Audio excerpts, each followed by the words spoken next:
To build anything that truly lasts, it takes time.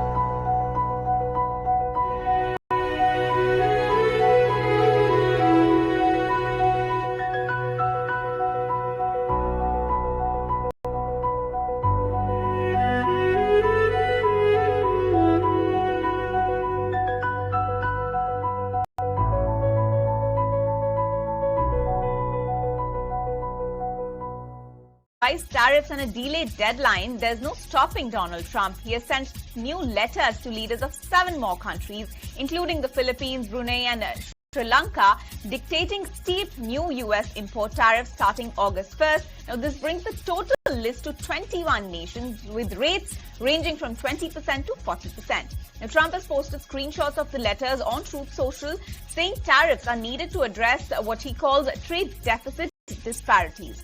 Even small trading partners like Moldova are on the hook despite minuscule deficits. Trump hinted some rates might be adjusted later depending on each country's ties with Washington. He also said that copper tariffs will be effective from August. Let's listen into an excerpt. Brazil, as an example, has been not good to us, not good at all. We never had anybody in the White House that understood the numbers or were into it like I have. You know, we've taken in hundreds of billions of dollars in tariffs, hundreds of billions, and we haven't even started yet. And it's going to be a great thing for our country. I think it's going to be a fair thing for the world. And we really haven't had too many complaints because I'm keeping them at a very low number, a very conservative, as you would say, number.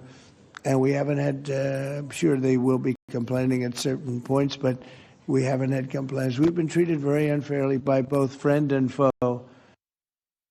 Shifting focus to some global stories then, Brazil is firing back at US President Donald Trump. President Lula da Silva says Brazil will respond with reciprocity to Trump's surprise move, imposing a steep 50% tariff on Brazilian imports starting August 1. The tariff, up from 10%, is partly meant to punish Brazil over the prosecution of former President Jair Bolsonaro and what Trump calls an unfair trade relationship. Lula, invoking a new Brazilian law, warned that Brazil will not accept being lectured and will hit back in kind. The Brazilian real tumbled over 2% following the announcement. Meanwhile, the European Union seems to be stuck in trade limbo as it waits for Trump's final decision. It waits for Trump's final decision on a much-anticipated deal. Trump hinted an agreement could come in as soon as this week after the European Union offered to open its markets wider to American farmers, ranchers and fishermen. Brussels is reportedly ready to accept a 10% baseline tariff, far lower than the 50% Trump's earlier threatened. EU chief Ursula von der Leyen says that the bloc is preparing for all scenarios while defending its interests. Most US Fed officials see rate cuts on the horizon, but just how many and how soon remains up in the air. Minutes from the June meeting reveal that policymakers are split between battling stubborn inflation, partly fueled by Trump's tariffs, and signs of a cooler labor market. While the Fed held rates steady at 4.25% to 4.5%, officials agreed to stay cautious and data-driven. Recent inflation data have been mild, with consumer prices up just 0.1% in May. Meanwhile, job gains have slowed and consumer spending is muted.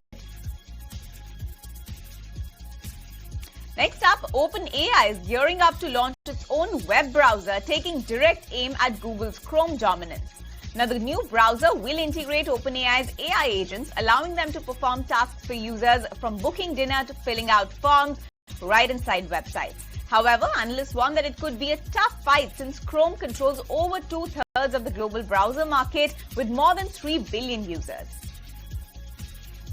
Linda Yaccarino is stepping down as CEO of Elon Musk's X in a surprise shakeup just months after the platform was folded into Musk's AI venture XAI. In a post on X, she said that it was her decision, though Musk's history of abruptly ousting deputies raises questions. Her departure adds to the turbulence across Musk's empire, from Tesla's falling sales to advertising struggles at X. Analysts cite possible clashes with Musk's famously hands-on management style as a likely factor. And tech giant Nvidia becomes the first ever company to hit $4